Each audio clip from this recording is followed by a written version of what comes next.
There is a beautiful art to criticism that many people do not have, and Patrice Cullors is one of those people. From getting mad at the black community for criticizing her and that organization, to saying tax documents are triggering, to saying that a pregnant woman harassed her, this woman, every single time criticism falls upon her, she responds in the worst fucking way possible. But after all this came out and the tax documents got released and we found out the baby daddy got more money than the foundation that helped start Black Lives Matter, it's really interesting to see what this woman has to say before this all became public information. Black Lives Matter co-founder Patrice Cullors said that when 90 million in white guilt money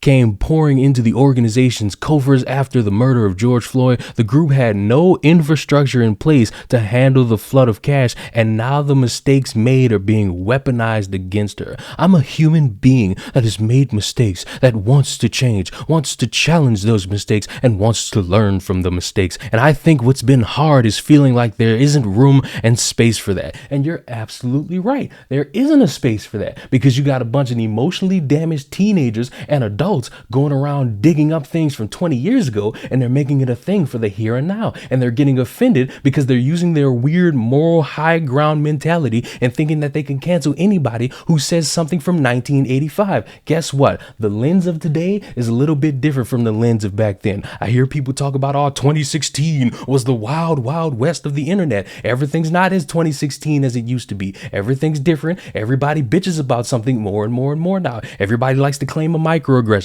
or say something's racist, or say it's homophobic, or transphobic, Islamophobic, wheelphobic, mental health phobic, and all these different isms and ists and phobics because nobody knows how to actually hold a conversation. They just like to bitch and moan. So congratulations, welcome to social media, and welcome to what people call cancel culture. Cullors said the house was to be used as the media creation space for BLM and also a safe house for activists. But she said the organization decided to stay mum about the true purpose of the mansion out of fear that the right-wing media would jeopardize the safety of those associated with the movement. The minute we share the information with the public, the right-wing media would do what they always do, and they always did, because the right-wing media doesn't have any sense or care for people's security or safety. And I would believe this excuse that you threw out, that if you were to announce that you built this nice house and it was meant to be for content creation and a safe house for all the activists, which does not help the black community and all its problems. And the reason I don't believe that is because 2 weeks ago, you said the reason that this was not announced and not made public for 2 years was because you needed to renovate the mansion. So you need to pick your lie and stick with it. After Floyd was murdered by Minneapolis cop Derek Chauvin, BLM found itself on the receiving end of millions of dollars in donations from individuals and companies eager to support the movement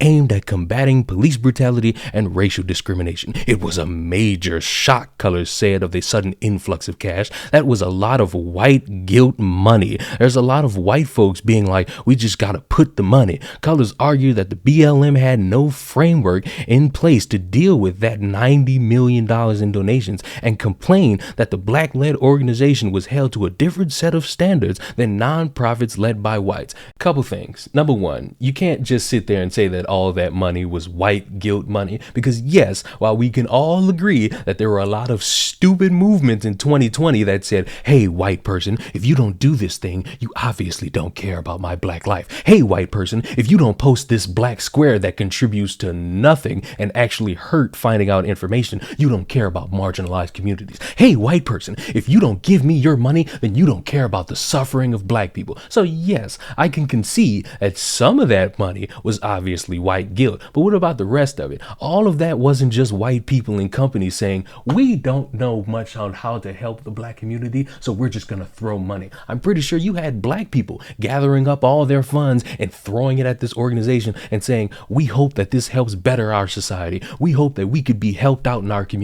We hope you can fix all these problems with the money that we're donating to you. And after all this time, really nothing's come of it. You can point to that 26 million in grants and fighting police brutality. We still got problems all over the black community that have been ignored because it's a conservative talking point. And how dare you bring that up? Because you have black people who have the mindset of a fucking walnut who don't want to hold black people accountable, aka free a bunch of my niggas that are criminals.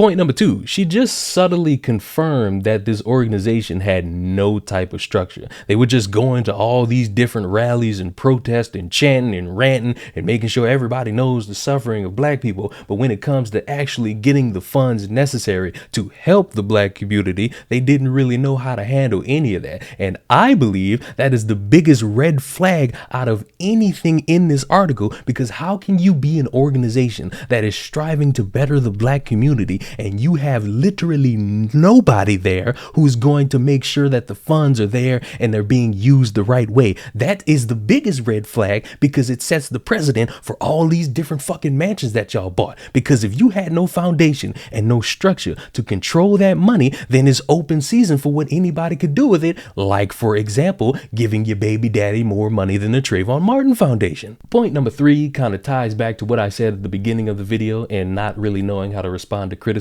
You can't sit here and say, oh, well, the white activist-led organizations, they get treated with more respect than us. It's because we're black. It's because it's an organization led by women. It's because we're trying to do the work for black lives, and we know that those evil whites don't really care about us. No, you're set to a different standard because you set the standard. And when you don't follow that standard, of course, the criticism is going to come. Of course, you're going to have people who look like me, who look like you, Patras, and say, what's actually going on here? What are you actually doing with that money? How are you not helping our society with these different problems, yet you only show up in this certain situation? How come it's only a thing for Black Lives to Matter if a white person is involved, but yet I have to go on local news and find out a random black person just shot up a grocery store and nobody seems to care? He killed somebody and nobody seems to care. Somebody shot Sequoia Turner and took her life and nobody seems to care. A Black Lives Matter activist, Sasha Johnson, was shot a year ago and nobody who claims to be an activist of Black lives, whether if you care about the organization or just the words, has stepped up and said, let's get justice for her. How come there's a narrative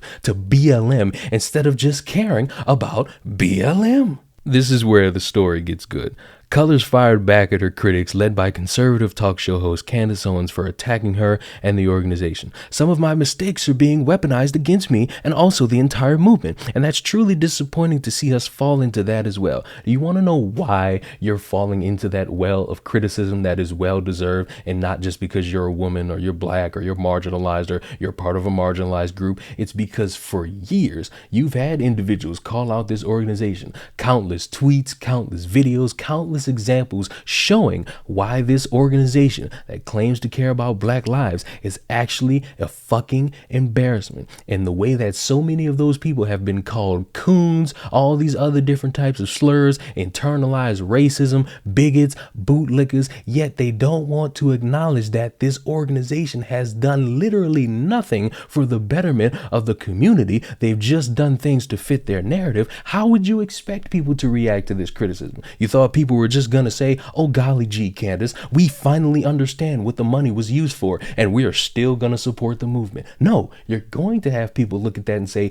I don't think I can trust this movement anymore. You're going to have people say, I don't think this movement actually cares about me. You're going to have people like Candace Owens and the rest of these conservatives you seem to worry about the most say, hey, we told y'all this organization is a scam. And I know people like to call me conservative because they have no ground to stand on to actually articulate a point against me. But guess what? I don't care about being a leftist, a rightist, a liberal, progressive, conservative, centrist, centaur, pagan, whatever the fuck else you want to call it in any of these political names. I've seen this organization from the jump, its origin to now. And I've said for years to myself and to various people that I know personally that this organization has done nothing to help the community. We still see the same problems every single day, yet we pick and choose which ones matter. Do you understand how upsetting it is knowing that there's a list of names of Black people who have lost their lives unjustly, yet these two will be the ones for the next generation of history books? That's embarrassing. And you know what else needs to be in these history books?